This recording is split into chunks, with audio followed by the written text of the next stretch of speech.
Today I thought I'd talk about traveling from the north all the way down to Florida. I know several of you had said that you were coming down for vacation to Florida, and some of you said you were moving to Florida, but you were coming down first to check it out. So you're coming in your car, maybe with your family, your dog.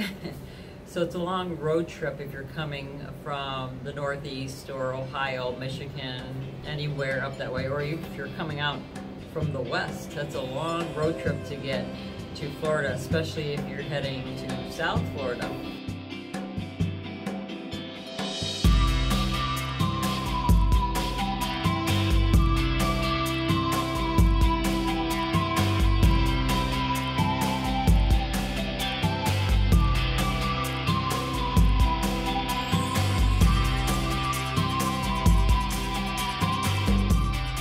Things that we did, and we do it all the time whenever we do these long road trips for safety purposes.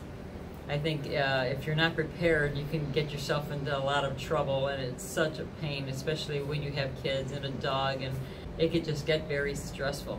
So number one, the first thing we always do is get a tune-up on the car if it needs it. Make sure it's tip-top shape, change the oil, do all the things you got to do. Make sure that air conditioning is working in your car, because when you're in the north, you may not use it very often, but when you get to Florida, you're going to need it. So make sure that that air conditioning unit in your car is working perfectly. The other thing that we always do whenever we get in our car is walk around it, check the tires, make sure everything's okay.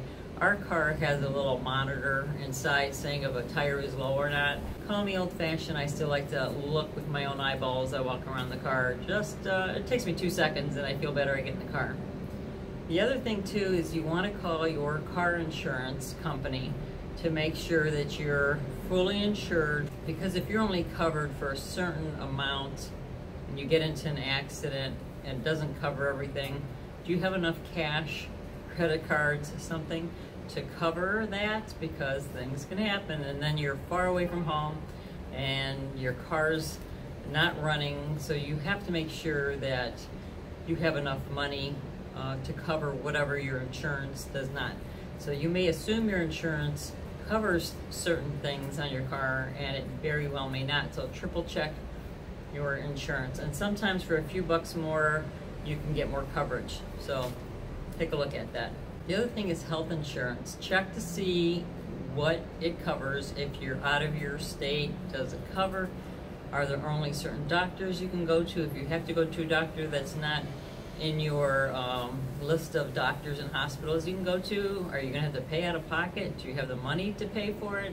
A nice option to have is to have traveler's insurance. We used that when we went to Europe, World Nomads. It's good for any place 100 miles or more from your home. So I'll leave my affiliate link down below for World Nomads, and you can check out the website and see exactly what it covers, but it doesn't cost a whole lot for what it can cover if something were to happen.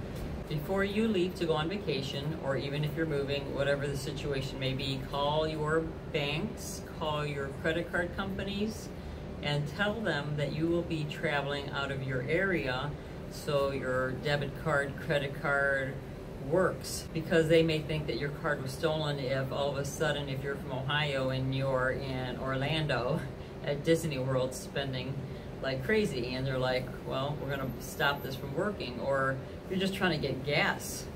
So that's something that you should check. I found, for me, I don't know if this happened to anybody else, but if I got gasoline while I'm traveling, and this is after I tell my banks that I'm traveling, but I found if I stop to get gas off of these exits that are kind of in a remote area, I have found that I would have to go in and pay either cash, or if I want to use my credit card, I stand there while Rick fills up the car and they charge there, but it won't work at the pump. So I usually try to stop at a busier city to get my gas. Maybe the prices are more, I don't know, but I know that I don't have problems. The other thing is, even though you told your credit card companies and your bank you're traveling, you triple checked with them, you even call them again, you know, like the days before you left for your trip, they can still just stop your card and you have to Sometimes they'll text you, asking you if this was you, and then you're like, yes, but if you don't have your phone or you forget to look, your transaction doesn't go through. So it's a good idea just to have cash, just in case credit cards aren't working for whatever reason. Sometimes it happened to me grocery shopping and getting gas where the machine just wasn't working at all and they were taking cash only. So I would have at least 3 days worth of cash for hotels, food, gas. That's just me. I always feel better that way, having cash on hand in addition to the credit card. And we use Chase Sapphire. We love Chase Sapphire. I also am an affiliate with them because I love them, and so I tell everybody about it. It's one of the best credit cards for traveling. I don't recommend people use credit cards if you can't pay your bills, so don't use it if you have trouble paying off your bills in full, because you do not want to pay interest. But if you are looking to earn points for all of the traveling that you might be doing, Chase Sapphire is my favorite. So that's a good one to have on hand, and they will cover, like say if you want to rent a car, the insurance. Usually your insurance company will pay for insurance on your rental, but it all depends on your type of car insurance. So you have to check. If you're only paying the minimal and the cheapest insurance, it may not, I don't know, you'd have to check for yourself. But I know Chase Sapphire will also cover the car insurance. But again, always triple check. You call and just ask, because rules change all the time, and I want you to be safe and make sure you're covered for everything while you're traveling, so there's no surprises. I also have AAA. I love AAA. I've been a member for 33 years. There's different memberships within AAA, and I have the best one because it covers the most. For me and all the traveling that we do, it is something I recommend. So that's kind of nice. If you break down, you need to be towed, the better membership with AAA will tow you further. So check into the differences and see what makes sense for you if you decide to get AAA, but I highly recommend them. We always have a Garmin GPS that we use. I know you could use your GPS on your phone, but usually I'm on my phone while Rick's driving, and so he wants the GPS there so I could use my phone. For us, that seems to work, or if we need to triple check, because sometimes our GPS is not exactly right, so I check my phone, and so it's like a backup. So when you're traveling to a place that you're not sure where you are, and make sure if you do have a GPS that you update it before you go. We use Garmin. I've been using Garmin for years. We love it, but make sure you update the maps before you go anywhere. Maybe it's just me and that I'm a little old-fashioned. I like to have a paper map in addition to my GPS and my phone, just in case. Sometimes those GPS maps are not working exactly the way I'd like, or there's new roads or whatever, and I like to have a paper map. I like a backup to my backup to my backup plan, just to make sure that we're all set. Of course, I always stop to get gas whenever it goes down more than a quarter tank. I stop, I fill it up, and usually everyone takes a potty break. We got the dog. He's old with arthritis, so we walk him around to keep him moving so he doesn't stiffen up, and we all stiffen up, so it's a good thing to get out of the car, walk around. I also recommend that you have 2 photo IDs, just in case you have to stop at a bank, for example, that you're not a member with. For some reason, 2 IDs is a really good and safe thing to have on hand when you're traveling far from home. If you're traveling all the way from the north, all the way to the south, it could take you a couple of days to get down here, and you may want to stop at a hotel. And my recommendation is either reserve your hotel ahead of time, and if you're not sure how far you want to travel, you just start in the morning and you're driving, and you have an idea you're going to want to stop at 8 or 9. I'd highly recommend by 3 p.m. that you start calling the hotel where you want to stay along your route, because around 6 they start getting booked up really quickly, especially if you have a dog, because not all hotels allow dogs.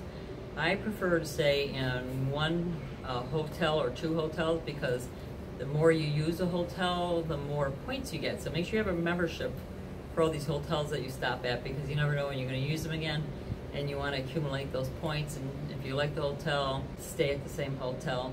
And check the Google reviews, because you may like a hotel chain and you had a good experience, but just because you did here doesn't mean you will down the road. So check the Google review before making that reservation if you want to have a nice night in a clean hotel. In addition to earning extra points with using the same hotel by using Chase Sapphire, for example, being a travel credit card, there's others, but that's my favorite, you earn extra points. And if you do have medical issues, please make sure that you have your prescriptions, your medicine with you. If you know you're going to be gone a while, talk to your doctor. Make sure you have, like I said, extra prescriptions. Once you get to Florida, and if you're going to stay for a week or a month, make sure you know where the urgent cares are, the emergency room, because you just never know when something might happen. And if you're trying to figure out where you're going to stay once you get down here, there's lots of extended stays that are very nice, and of course there's Airbnb, which I love, and I highly recommend them. But you can just check around, see what's in your price range. Always check the Google reviews or other reviews. Make sure where you want to stay is a place that you're going to enjoy yourself, because that's a big difference from staying in a horrible hotel or horrible Airbnb to a really nice one that's clean and just updated and nice. That can make or break your vacation. If you have a dog traveling with you, make sure you have your dog's medical records, because you never know what the different rules are in different states. You want to make sure his or her shots are updated, and that you have that all with you. Or if your dog gets sick, when you go to the vet, you can take the records with you, and you're just a little more prepared. And the last thing I want to mention is have a cooler in your car, a small cooler, and make sure you have plenty of water. We always have a case of water in the truck, and then we have whatever, water and other drinks, Gatorade maybe, but usually water in the cooler, along with snacks, nuts, yogurts, whatever it is that you like to eat, sandwiches. I know you could stop along the way, but we don't eat fast food, so we like to have our snacks that we like to eat. You can put fresh fruits, vegetables, something that you feel okay while traveling, because you don't want to be traveling and eating a bunch of garbage and then you're just like, ugh. Again, that can ruin your vacation, your trip down to Florida. I hope this has helped you get ready for your next trip to Florida, and I hope that you enjoy your trip. Thanks for watching. Thumbs up.